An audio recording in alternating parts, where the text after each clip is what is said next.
Hi, Misha here, and sometimes we keep doing the same things over and over, expecting different results. And this time, I did it again. I did it for the third time. I bought a Brugger and Thermat TP9 again. So in this video, I want to give the reasons why. Aside from maybe just, boredom and because I could. No, I really have my reasons this time, and we'll see if maybe the third time's the charm for me. Now, I originally recorded this video on the day of the power outage outside, the same day I recorded the top 5 imports compared to the AR video, and that's because this gun came in that day. So it was actually the highlight of my day. It gave me something to do. So I think I will always remember it for that, if nothing else. Unfortunately, the audio for that video didn't pan out. But you know what? In for a penny, in for a pound. Let's do it over again. Talk about the MP9, the Select Fire machine gun, the TP9, and the newer TP9N, because I want to point out some differences between the original and this one that I haven't seen mentioned on any other video, yet. Could be wrong, but we'll see. And before we get started, if you could, please like, share, and subscribe. It helps out a lot. And if you'd like to help support the channel, you can check out the link to the Patreon page. See if it interests you. So with that, let's dig in. First off, it comes in a decent plastic case, but nothing special. It comes with a cleaning kit. The original TP9s, at least the ones that DS Arms sold, did not. It comes with a sling, although a different style compared to the DS Arms. That's fine. It comes with one 30-round mag without the bumper. One disappointment for me, it does not come with a 15-round mag too. Originally, when DSA had these, they came with one 15 and one 30. This does not. So that bummed me out slightly. And actually, the 15-round mags are sold out at a lot of places, including like BT Parts. And yeah, so I don't know if they're phasing the 15s out because I can find the 20s. That might be what they're kind of going to, but I really want a 15 for this because it fits flush in the grip and I like it. And I did finally find them at Robert RTG, and I have a couple on order.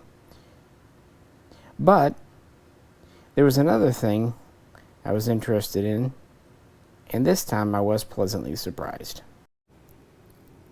The DSA TP9s came in with a pistol style upper, somewhat like the Steyr SPP. It did not have the side rail, and it had a notch rear sight intended for use without a stock or anything like that. Now you could get the MP9 style upper, which had a ghost ring and came with the rail as standard, but you'd had to install them. So I wasn't sure. My first TP9 had the pistol upper. My second one, the one that I sold to Jay, actually came with both. It had the original pistol upper, and someone had bought an MP9 style upper to go with it. So that was cool. And I was really hoping the Brugger and Thermat USA guns would have the MP9 type upper, and thankfully they do. It has a adjustable ghost ring in the rear, and again, it has a removable pick rail on the side. The original MP9 had the pick rail on the side for lights and lasers because down here it had an integrated foregrip, whereas the TP9, which not only was made in semi-auto but also even Select Fire, had a Picatinny top rail and a Picatinny bottom rail. So the side rail wasn't necessary, although it's still useful for things like the brass catcher too. Also, for what it's worth, the DSA guns were sold either with the Berger and Thomat 3-lug, it's proprietary, or some of them had a nut with threads on the end, and I do not remember which pattern of thread. Now, we used to joke that this looks like a tool because of this big muzzle. I'm going to point it at you, but that's because the barrel is in here in a sleeve because it's mechanical operations.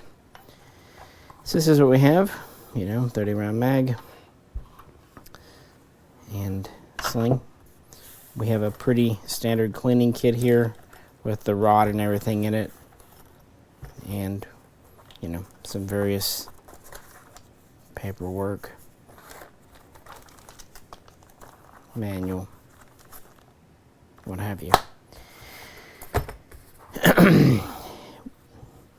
So, actually one of the last videos Jay did was showing off his TP9, including having the tailhook brace, which is very similar to the stock. And 3 years ago I did more of an in-depth historical video. So while this has not gone out shooting yet because it just came in, here's some footage of my old gun, now his gun, being fired with the folding brace. TP9 with folding brace.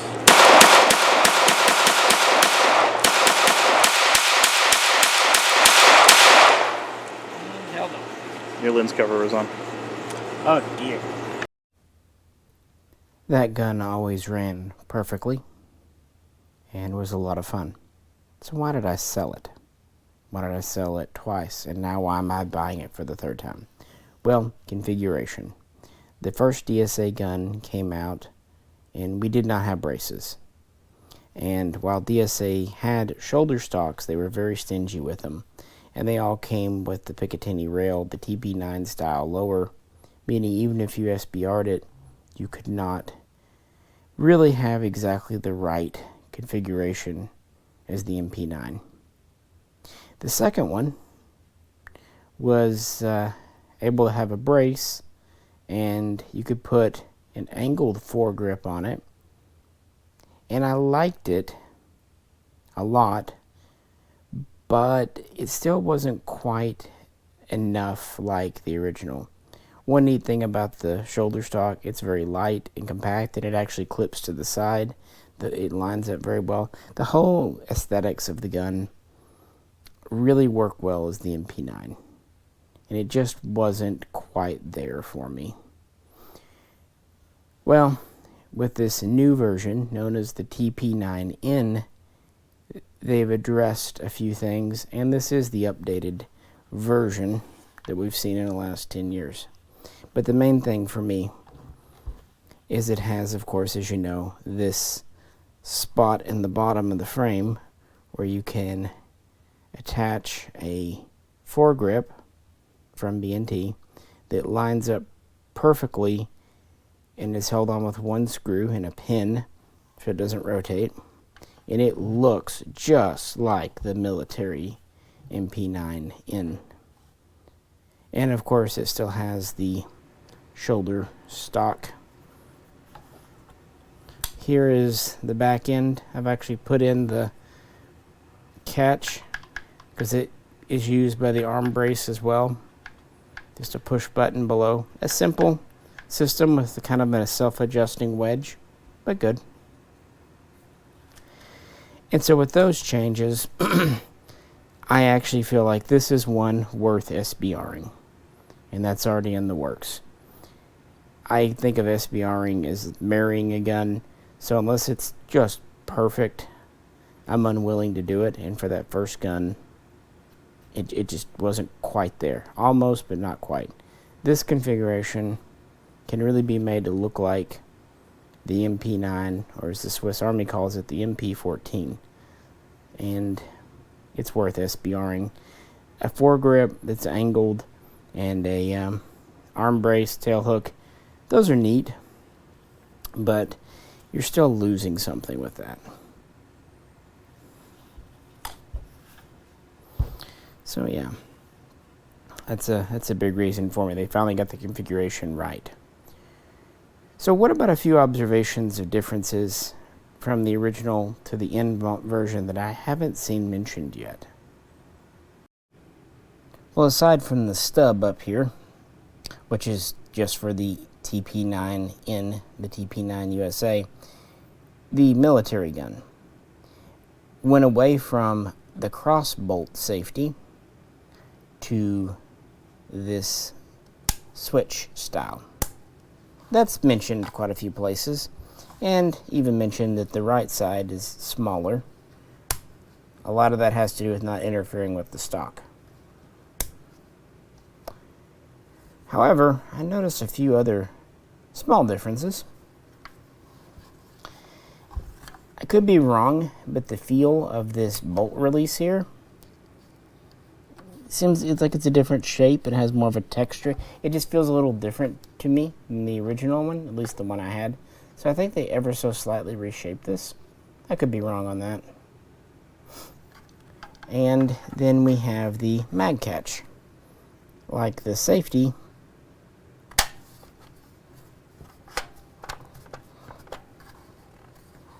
it's now ambidextrous. You can push it from either side. Before, it was more of a reversible catch system, at least on the early ones. And another difference, the cocking handle is enlarged. The original one came back, but then they've added more meat back here versus the original. It's a little bit longer and beefier, which makes sense to grab onto. And that's something I haven't seen mentioned, at least anywhere I've been. This is, like I said, a 3-lug 25mm collar for the proprietary BNT suppressor, although they do offer a 3-lug to 1/2x28 adapter. So that's neat. So like I said, I'm happy they give a 30-round mag, but I really like the compact 15 for how it fits. In fact, here's a shooting clip of the small mag in the earlier TP9. And now with the compact mag.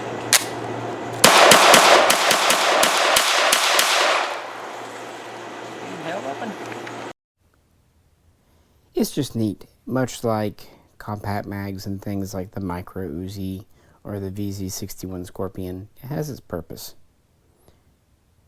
Another reason I really just kind of felt like having the other one, this gun has always been a good shooting, good feeling gun, especially for its weight. As you know, last year I ended up taking it on trade. This from Broker and Thomat. This is the SCW version of the APC 9K Pro, and it uses the same pattern of magazine. This one I have in it right here is the 20. Comes with the bumper. So I've already got mags for the gun. I actually was curious when I was doing the first video if the bumper would let the 20 fit in the TP9 grip. And it does. Just barely. Not much room to spare. But it does fit in. So that's pretty neat. It's always nice when you have two guns that share the same mags. And speaking of mags, these are still not cheap. But believe it or not, the price has come down. When I had my first TP9, mags were 60 to 70 bucks and rather difficult to find. Now you can find them, and they seem to be about $39 to $44 on average. So, yeah. And this APC 9 just was a lot of fun.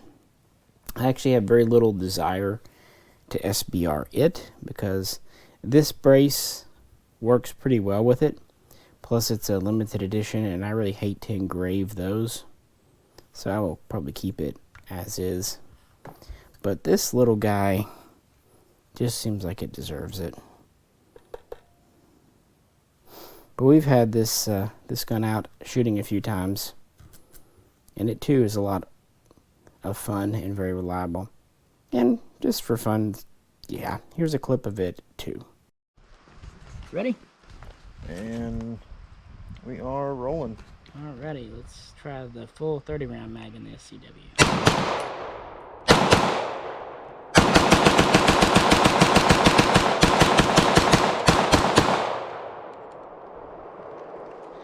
Definitely soft shooting.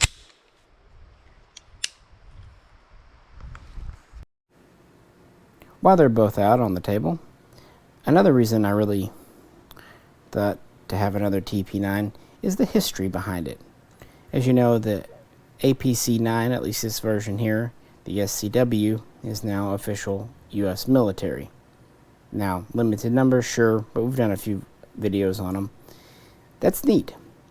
And this was designed as kind of more of a traditional submachine gun, although a compact one. But this gun, which is actually the third generation in its family, has a rather different origin. And it doesn't even start in Switzerland. This began in Austria with Steyr, who in the 80s, after having success with the AUG, wanted to design a self-defense gun, a PDW, a submachine pistol. Think of something like the MP5K, the Micro Uzi, something like that. So in 1992, they unveiled the Select Fire TMP. And it was not fitted with a shoulder stock. Rather, like the original MP5K, it had a rear grip with the mag in it, and it had a foregrip. And that was it. It was designed to be simple and lightweight. Essentially, it was meant to be a pistol that could practically fire and select, full auto. Unlike, say, the Glock 18, which has very little use. So they made 15 and 20, 25, 30 round mags for it eventually. And the original gun had a cyclic rate of about 900 RPM. So high, but it was actually manageable. And Steyr even introduced a semi-automatic version for the US market called the SPP, but it didn't do well. So Steyr discontinued the line in 2000, and since it was just kind of being idle, Berger and Thomat, B&T, purchased it in 2001, made nearly 20 changes, and reintroduced it as the MP9 beginning in 2004, and they started to see some use in the next few years. And like I said, the semi-automatic version, the TP9, was first imported by DS Arms, DSA. And the MP9's changes were almost all just a net positive. They introduced a lightweight folding shoulder stock. They introduced kind of a Glock style trigger dingus safety. They introduced a pick rail for the first time. They introduced several other changes for ergonomics and safety. They went to more of a revised polymer and just using 21st century technology to make these, including, making the mags out of durable synthetics. It was much more successful than the TMP. I think part of it was just the timing. It fit better. So the whole idea, the MP9 was meant to be the lightest weight machine gun possible, and it was. It had a barrel just over 5 inches. Overall length with the stock folded was just under 12 inches. With the stock deployed, though, it was 25 inches, and that's important. That means we actually have a reasonably long, comfortable length to pull. And it had a very light weight. It was just over 3 pounds without a mag, without a sight or anything. But even with an empty mag and, say, an aim point micro sight, it was only about 3 3/4 pounds. Not bad for that.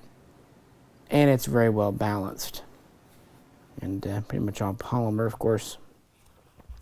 So you get all the benefits. Now, originally, that cross bolt safety was not also a selector. Rather, kind of like with the AUG, this trigger was staged. Pull a little bit for single shot, pull harder for full. And this would continue with the original MP9. As for the updated MP9N, you actually have the APC to thank. After manufacturing experience with the MP9, Berger and Thomat turned to their first clean sheet design, wanting to kind of make an MP5 replacement. And they worked on it with the earliest prototypes around 2010 and the earliest models in 2011. It's actually from this where we get this ambi style safety that was soon carried over to the next version of the MP9. And now this is not only your safety, it's also your selector. So they went away from the AUG style system. A few other changes were made based on feedback from police and special forces users, including this enlarged cocking handle.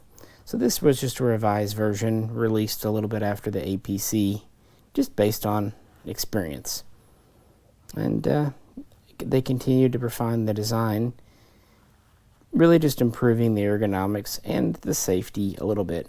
Also, for some reason, the rate of fire seems to have gone up anywhere to 1,000 to 1,100 rounds per minute. I'm not sure why, but this is the current version, and the MP9N was the version that the Swiss Army and Swiss Police adopted as the MP14 back in 2015, and it's used quite extensively by the Swiss Special Forces Command and other.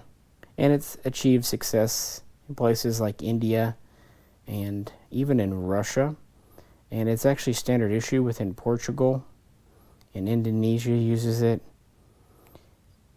Yeah, it has been used by over a dozen nations, and Berger and Thomat reports they built over 100,000 of them. So by all metrics, that's a lot more successful. And the two designs really have fed off each other, one inspiring the other, and then the other's improvements inspiring this one. Now the APC is a metal chassis, and the newer versions have AR trigger packs and pistol grips, all that. So this is a larger, heavier gun. Although with the stock collapsed in, it's only about 13.5, 14 inches long. So not much longer than this, but of course this is with the short barrel, 5.5 inches with this 3-lug on it.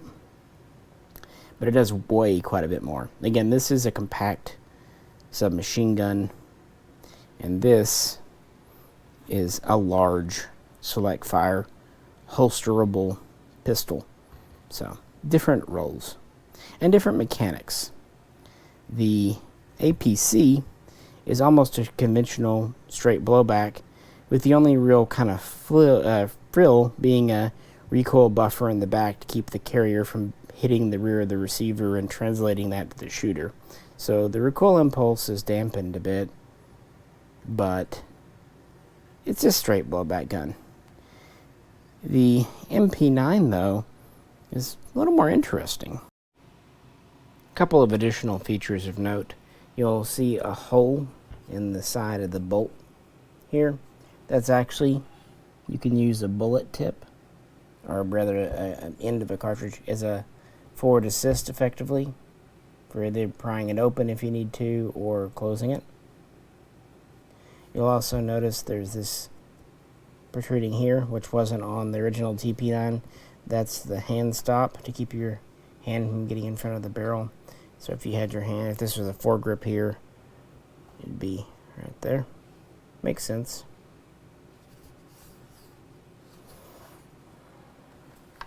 Flipping it over. On the original DSA gun, the metal plate, because serial numbers and all that have to be on metal plates, was on the underside, but because of the rearrangement here, we now have this little cutout on the upper to show through to that block on the lower. Kind of neat. It works. Of course, we have TP9, USA. And I'm sure you know this, but just in case you don't, the lower is the gun. This top is not a registered component. Just thought I'd point that out. Also, the top rail, much like the side rail, they're both polymer. And the side rail, as I kind of alluded to earlier, is removable if you don't want it. There's a pretty cool brass catcher that Burger and Thomat sells that goes over the ejection port though. So that's probably what I would use it for. I like it. This is the sling it comes with. It's a softer material, more cottony than the original TP9s. The original one it came with was very slick and nylon, stiffer. Not as comfortable, frankly, but it did have a shoulder strap, but it was just a piece of plastic or maybe hard rubber. I actually have one of those around here somewhere. I looked for it before starting the video and I couldn't find it. It's one of those weird things that whenever I'm not looking for it, it'll turn up every 2 or 3 months, so I'll probably find it 5 minutes after doing this video. But, oh well. And I put a little Swiss kind of cup here to cover the metal. It's because I don't like it banging against things. And these do come from the factory with this piece of paracord. And even though the sling isn't installed from the box, this is actually already looped around in the swivel here. So, and I noticed with my SCW, it had this little thing on it too. So at first when I had that gun, I thought that was installed by the previous owner, but turns out nope. This is how B&T USA ships them. Alrighty. Nice lightweight mags. Let's move on. My next reason for wanting another TP9, the mechanics. In fact, that was the reason that first attracted me to it way back around 2007, 2008 when I first saw a DSA gun. And for that, I brought up my Beretta PX4. I don't normally own a lot of modern pistols, but this too is mechanically unique, or at least unique in today. It's not a Browning style tilting barrel. It's a rotating barrel gun. This was once a somewhat common system. Savage used it a lot. The French MAB PA-15 used it. And it has some advantages. For one, while your barrel rotates, it does not tip up or down out of alignment. For another, this is not a true locked breech. The barrel wants to rotate the opposite direction of how the bullet wants to spin. So only after the bullet's out of the barrel can the force rotate the barrel, which pushes it back. So it's more of a delayed blowback system. It gives very interesting recoil impulse and really disperses energy in a different way than you expect. It also means these guns are very flexible on the types of ammunition they can use. So as long as the ammo has enough oomph to cycle the action, if it's a little weak, once it leaves the barrel it rotates. If it's heavy, it has a little more time. But yeah, that allows these guns, and in a select fire gun like the original MP9 and MP9N, that's pretty great. That means you aren't stuck with a certain type of ammo, and you don't have as much chance of jamming. And that's what actually allows this gun to be lightweight. Typically, a 3 to 4 pound gun being select fire would be pretty monstrous. You would definitely need the foregrip and stock. But, believe it or not, this thing is a kitten for the most part. In fact, again, take a look at the older TP9.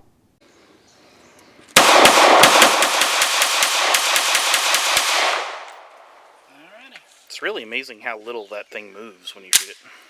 Yeah, that recoil system, well, we will have to do that test against the Vector one day. Yeah. See which one's more effective.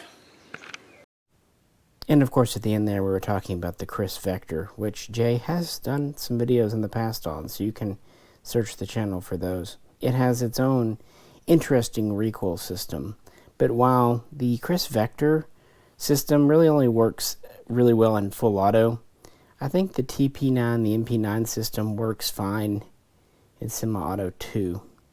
It just seems to do that. In fact, I feel like the PX4 here is an equally fun and not flippy shooter.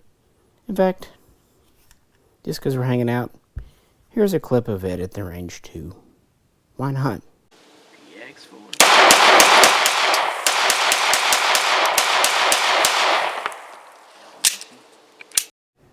And of course, I've done several videos featuring the PX4, so you can search the channel if it interests you. I actually encourage you to do so. It's kind of a sleeper gun, but a lot of fun and typical Beretta quality.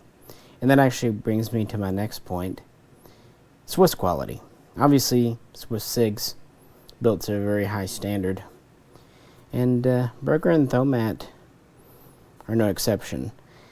The polymer molding is fine. I mean, it has lines and stuff, it's polymer. Where it really shines is it's very durable. And it has kind of a matte texture. It does not feel like cheap plastic. It's built to last. But then you look inside at the metal components and the machinery is great.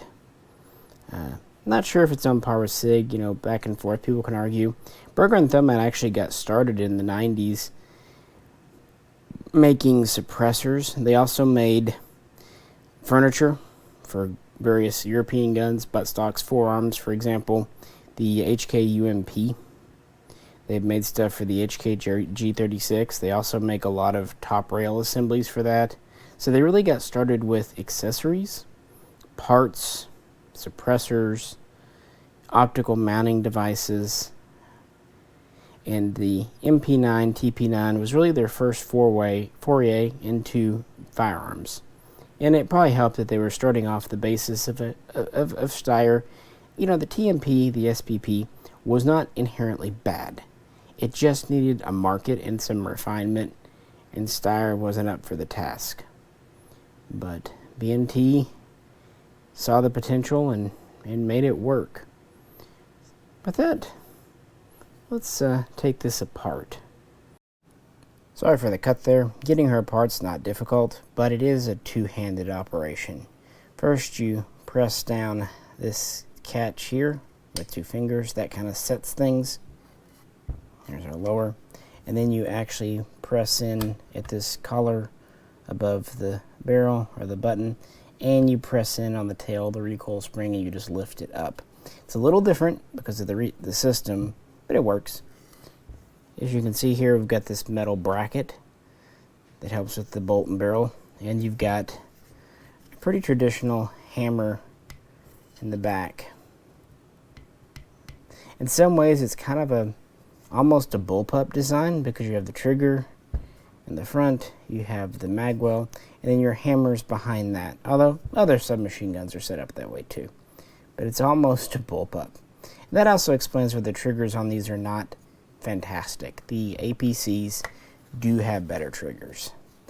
This lower is very light. The only metal is really that support there. But really the magic is in the upper here.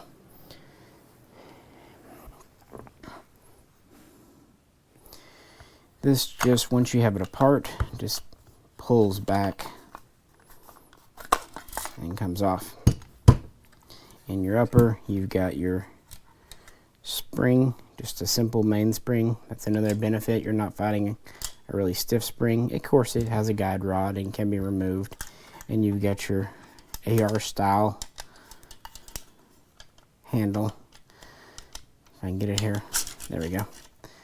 It actually, as you see, until you squeeze it a bit, does lock in the forward position. It's, of course, non-reciprocating. When the bolt's not in, it can hook on the coils of your springs, so, you know, be mindful of that. But, of course, our bolt system here is where all the magic is. This also explains this weird collar, because the bolt and barrel move back together for a time, And then when they hit this point, the bolt has to disengage the barrel and come off. Now, like an Uzi and several other subguns, to further save on weight, this is what they call a telescoping bolt. It also has a firing pin safety here. Just one more safety feature. And just feeling these, the machining is just, it is like glass. Even when it's not oiled, this stuff feels oiled. Here's our barrel.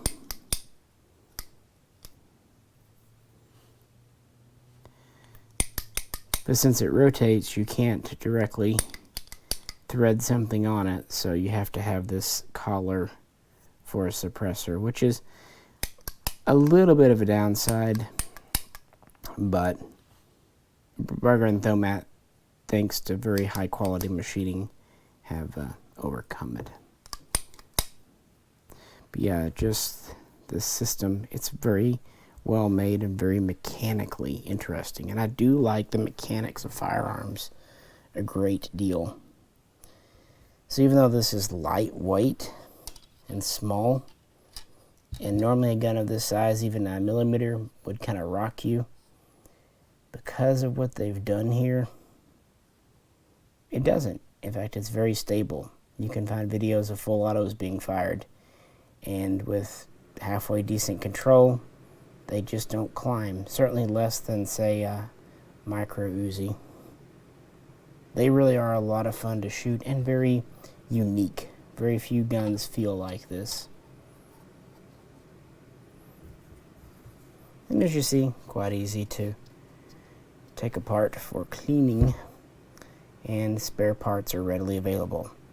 In fact, kind of brings me to my next point. Burger and Thomat and others make a number of accessories and parts for these. And so, yeah, it's kind of fun to configure yours, customize yours. Now, I had tried out a couple of the holsters. A, they're very expensive. B, I just really didn't like how they felt and worked. And I wasn't really sticking with the hard case. But I actually found this critter, what they refer to as a discreet shoulder bag, kind of like a miniature laptop bag. It's one single wide strap with a padded thing. That's pretty neat. And it has several compartments. The back side has kind of a padded texture like a backpack or laptop bag. And then it actually has a big pocket with a strap over it here, which is just perfect for holding the cleaning kit. Of course, you could put other stuff in there too, not just that. And the front is interesting. The front pocket, this is interesting disassembly. You actually do it like that to open it. And then there's a spot, little net thing in here. Look, it holds 3 mags just fine. Then there's a smaller pocket here, which I've found helpful to hold the mag loading tool. This didn't come with the gun. In fact, it was a leftover thing I had from my original gun.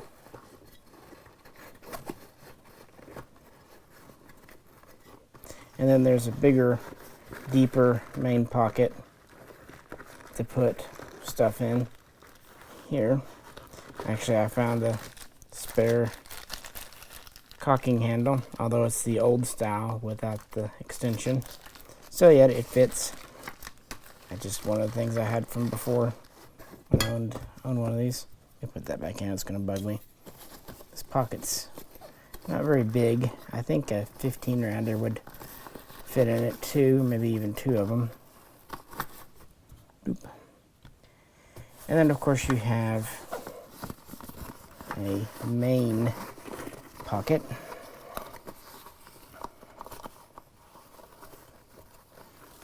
Helps if I have it straight. That's one thing I noticed. Sometimes the bottom one twists around on me. That's of course adjustable. Very neat. And then you have a zipper pocket here.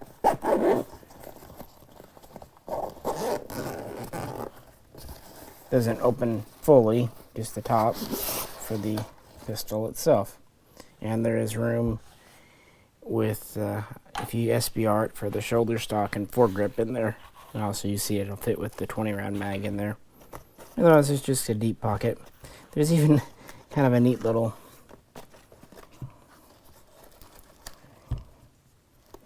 handle on top here that's actually velcroed in. Little hand thing, and if you don't need it, yeah, it's just, I don't know, things like this kind of delight me, little accessories. And I'm pretty insistent about keeping all my mags and things in a pouch. Well, this will do. Not only will it keep the mags, it'll keep the gun and accessories. And that's, I don't know, I just found a lot of the accessories for this neat. Of course, the proprietary end does make attaching a suppressor a little convoluted, but on the other hand, it was made for a suppressor, so it does work well. So I'm pretty happy about it. Again, it came in at a really good time on a day that I needed kind of a pick-me-up, and yeah, I'm happy with the changes they made with the TP9N. The only bummer, as I said at the beginning, is it doesn't come with a 15 round mag. But if I'm going to be fair, that's not the only detraction. There are some others. So let's end by talking about the cons to the TP9. Compared with the APC9, these are all proprietary parts. At least the current APCs can use AR-15 trigger components, pistol grips, and you can even buy mag wells for Glock mags, SIG mags, what have you. With the TP9, you don't have any of that. The trigger is what it is. Because the mag goes directly in the grip, there's no modularity there. And of course the grip itself is just part of the frame, so you can't change it. So that has to be admitted. And again, that front section kind of makes it funky. Don't even have standard 1/2x28 threads by default. But the only standardized thing on this is a Picatinny rail. Another thing I will ding it for. I like the new, oops, trying to drop you. I like the new placement of the safety. But the cocking handle, for one thing, it's AR style, which is already a little, for some people, it's fine. At least it doesn't reciprocate. But this is plastic and it is flexy. You know, and this should not be as strong as it is. When the gun first came out, the original TP9, it was kind of thought this might be a breakable component. So that's why I had a spare, and they were pretty easily available. Turns out it's more durable than you would think, but still, it's hard to think something, at least in certain situations, couldn't not happen to that. I don't know. So the charging handle, I get why they needed to do it, but yeah. Another thing, the trigger on these is fine, but not fantastic. Kind of Glock triggery. And I don't know of any superb triggers made for these, because this was built to be a self-defense gun, not a target gun. They deliver reasonable accuracy for what they are. And again, they can run with a very wide range of 9mm. But with a 5-inch barrel, it's not what you're going to buy if you want to plink targets at over 100 yards, 100 meters. That's just part of the limitation of the design. And another, I would say, if you aren't going to do something with it, just as a pistol like this, especially with the TP9N version, this 4 thing is not at all useful or even physically attractive. If you were absolutely just going to keep them right out of the box as is, I actually think the original version with the pick rail down here is better. But for anyone wanting to do anything else, it's useful. Now, of course, you can go pistol route and put a folding brace on and an angled foregrip. But I really think the only way to truly enjoy these and make them look good is SBRing. And of course, that has its own complications and headaches and cost. And with that, we come to the final point, the money. These are not cheap. Even HK buyers, perhaps even Swiss SIG buyers, might get sticker shock over what the Berger and Thomet stuff costs. Not just the guns, but the accessories. The mags, not bad. But a lot of the other stuff, even like, for example, even those holsters are expensive. And replacement barrels are expensive. Yeah. Interestingly, if you SBR it, the shoulder stocks, they're not too bad. About $140 for the complete assembly. And the foregrips are not bad. They're about $50. So actually, for the cost of the SBR stamp, you can get the parts. The arm brace adapters get a little pricier, but they're still available. So some of the stuff is reasonable. But the guns themselves, the cheapest retail price I've seen today is $1,999. That's high. And it's really high considering when DSA was importing these, retail was about $899 to $949. So when B&T USA took over, they more than doubled in price. Again, you do get a few new features, like the selector and more SBR ready. But yeah, let's be honest, B&T USA is making a little more off of these. And I think it's because when DSA was importing them, they really didn't have a name for themselves yet. When these came around, people started to really know who B&T was, so they could demand more money. So those are what I feel are the detractions, some of them anyway. And I thought about that hard and for a long time before diving back in. In fact, it was just when a good deal and one of these came along that I finally bit the bullet. And I'm happy I did.